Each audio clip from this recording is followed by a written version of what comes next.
서울 성적지를 법문으로 공부하고 법문을 통해 문답을 나누어 보는 시간, 서울 기연 법문 이야기.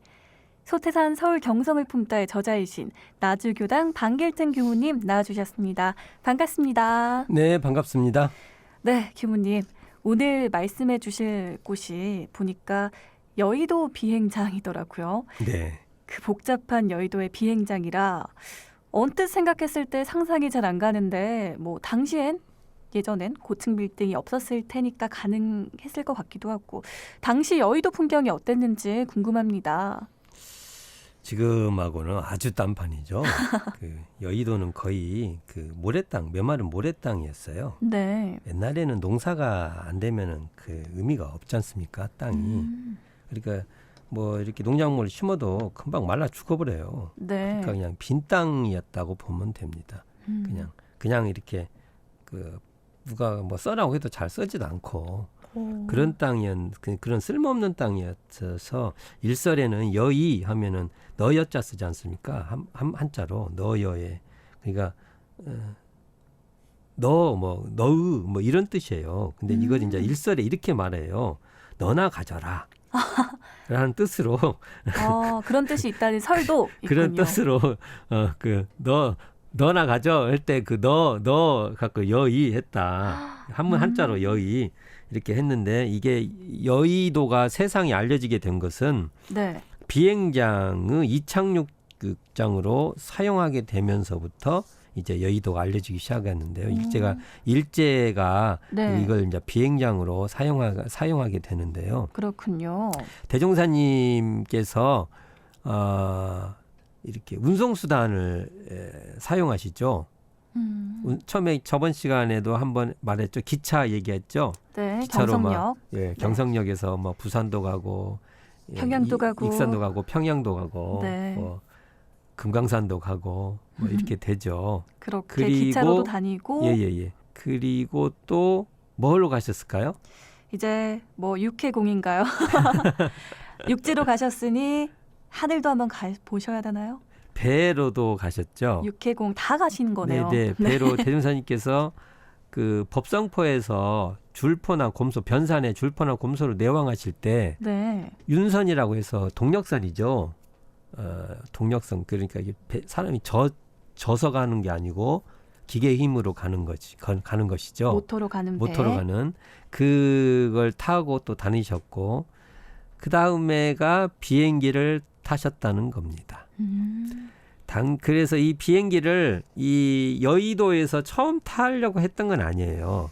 부산에 가셨을 때 임칠보아님이라는 교도님이 계셨는데 남부민 지부장인 박허주와 같이 울산에 비행장이 있었나 봐요. 그 당대에. 네. 그때 대종사님을 모시고 비행기 탑승을 계획해서 가셨던 거예요. 그쪽 울산 비행장까지. 근데 마침 쉬는 날이라 무산돼 버렸어요.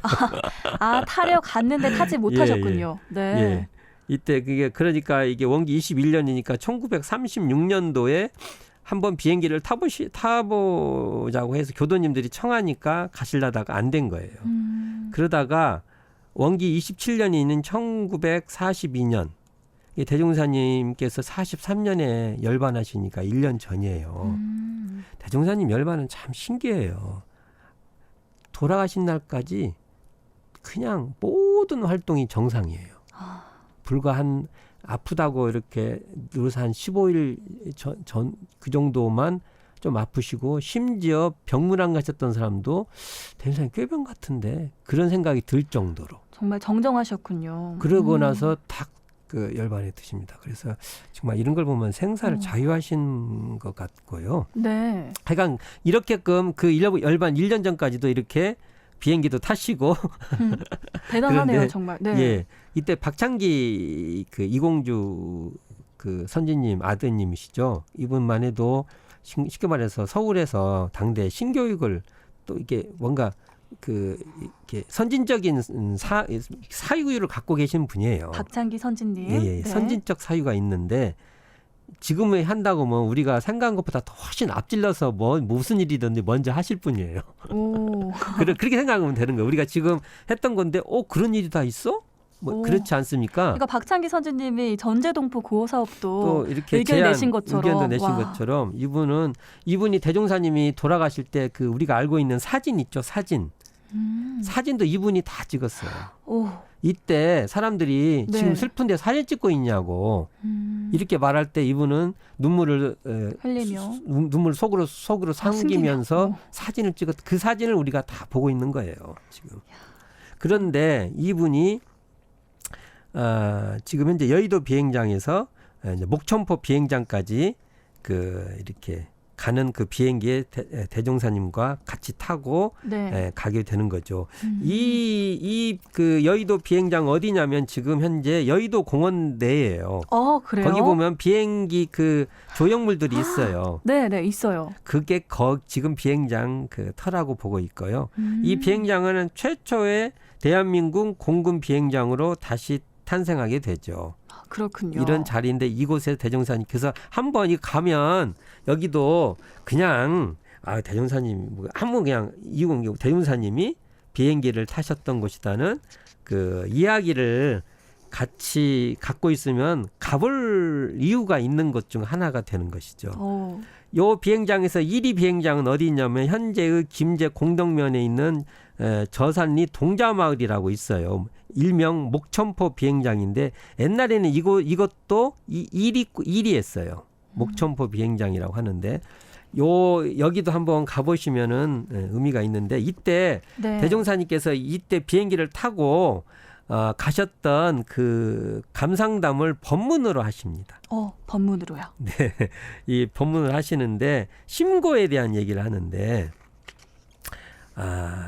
이 심고도 대종사님께서 그 법회 식순에 너라 해서 원기 17년 1932년 음력 4월 6일 익산총부 예외에서 심고 식순에 법회 식순에 넣어라 이렇게 해서 심고를 하게 되는데 네. 대종사님께서는 기차에 타도 꼭 심고를 올렸어요. 그러니까 김영신 선지님께서 대종사님하고 같이 옆에 타고 갈 때 왜 그 대종사님께서는 왜 옆 사람하고 이야기 안 하십니까 하고 물어보니까 내가 이 기차가 종적까지 무사히 가라고 심고드리고 있다. 정말 어느 때든 이 신고를 놓치지 않으셨네요. 심지어 그 천도교 전제 그 수군회관 거기 가서도 가시면 꼭 어디 가시면 심고를 올리시고 그랬어요. 대종사님께서. 그래서 우리도 어디 가고 하면 심고를 올리는 걸 해야 되는데 이때 비행기라는 것이 단순한 것이 아니고 굉장히 낯선 거죠. 그리고 지금 같은 비행기가 아니고 프로펠러 비행기 있죠. 그러니까요. 엄청 시끄럽죠. 여객기가 아니라 좀 작은 비행기였을 것 비행기죠. 같고. 그러니까 공포감이 훨씬 셀걸요. 진동도 확 느껴질 것 같은데요. 그리고 아마 무서울 거. 우리 현재 무서운 거 막 타면은 굉장히 무섭죠. 그러니까 흔치 않은 거다 보니 비행기를 딱 탄다는 게 무서웠을 수도 있을 것 같습니다. 간단치 않았을 거라고. 저보고 지금 타라고 하면 저 못할 것 같아요. 근데 이때도 이 이야기를 보면 귀를 섬으로 막아요. 와 소음이 얼마나 그러니까 심하면. 일본군 군인 3명이 타고 그다음에 박창기 그다음에 소태산 대종사 이렇게 5분이 타는 거예요, 비행기에. 이게 아무나 타고 다니는 게 아니고 이렇게 이게 뭐냐면 집 날르는 거예요. 우편 같은 거. 운송 수단이었군요. 사람을 태우고 가는 게 아닌데 거기에 박창기 님이 어떻게 주선을 해서 타고 가셨던 것 같아요. 근데 나중에는 이제 이렇게 공책을 줘요. 귀를 받고. 그러면은 거기다가 할 말을 쓰는 거예요, 이렇게. 안 들리니까. 소음이 얼마나 심하면. 예. 그 프로펠러가 막 돌아가서 그러니까 대종사님께서 큰 소쿠리에 타고 가는 것 같다. 이렇게 설명을 하는데 이때도 대종사님께서 이런 말씀을 법문에서 하시는 거예요. 나는 사은전에 정심, 그러니까 바른 마음으로 심고를 드린 후 반드시 무사 통각해 되리라는 굳은 신념을 가지고서 고요히 눈을 감고 선정에 들어버렸던 것이다. 그리고 도중에 어떤 고장이 생겨서 설사 떨어져 죽는 한이 있다 하더라도 절대 거기에는 망동하거나 원망치 않겠다는 각오를 단단히 하였더니 더욱 마음이 안정되더라. 이런 말인데 이게 비행기가 우리가 생각하지 굉장히 안전한 비행기가 아니에요. 네. 이거 보면 이 법문에서 나오는데 이게 나중에 우리 심고와 기도장에 보면 마음이 결정되기 어려울 때 결정될 심고를 올리고 그 말이 나와요. 그러니까 마음의 결정을 딱 갖는 신고를 드렸던 거예요. 이게. 네. 정말 이 비행기를 그러면 어떤 이유로 타셨는지 또 시간이 얼마나 걸렸는지도 궁금한데 혹시 아시나요? 저도 시간은 모르겠고요. 네. 비행기는 아마 박창기님께서 계속 대종사님께 이 비행기를 한번 타보자고 계속 말씀을 드린 거 보면 6년 전에도 타려고 하시다가 못 타셨지 않습니까? 네. 하면서 그리고 또 한 번은 그러니까 대종사님의 사상은 물질 문명을 거부하는 게 아니에요. 그렇죠. 그러니까 그러니까 한번 이런 것도 한번 또 그리고 대종사님 서울에 가시면 물질 문명을 서울에 있는 물질 문명을 계속 견문하셨어요. 그러니까 아마 같은 상상에서 비행기도 한번 타보십시다 하고 박창기님이 안내됐지만 대종사님도 이렇게 부추겼다고도 봅니다. 네. 여기를 보면 이 물질 문명에 근거한 정신 개벽 이 지점도 이런 걸 통해서 우리가 읽을 수 있고요. 네. 대종사님께서 이게 보면 이런 것이 있어요. 한 번 정의에 굳은 신심을 가지고 작정이 된 이상에는 근심할 것도 없고 두려울 것도 없고 설사 불행할 것도 있다 하더라도 결코 근심이나 고통이 느껴지지 않을 뿐이다. 이런 말씀을 하신 거 보면 우리 법률원에 보면은 네. 인도 정의의 공정한 법칙 이런 게 있어요. 이게 옳은 일에 딱 근거를 하면 설사 무슨 일이 생기고 해도 거기에 원망할 것도 없고 근심할 것도 없다는 그러한 그 자세가 나와요. 그러니까 신고를 드릴 때도 단순히 뭐 해주십시오 이렇게 기도를 드리는 게 아니라 대종사님은 네. 내가 옳은 데 마음을 딱 먹었으면 근심할 것도 없고 그렇죠. 근심할 것도 없고 또는 불행할 것도 없고 사람은 안 되면 불행하다고 생각하잖아요. 네. 근데 대종사님은 불행할 것이 없어요. 그냥 그 마음이 굳으면 된다. 예, 근심할 말씀이네요. 것도 없어요.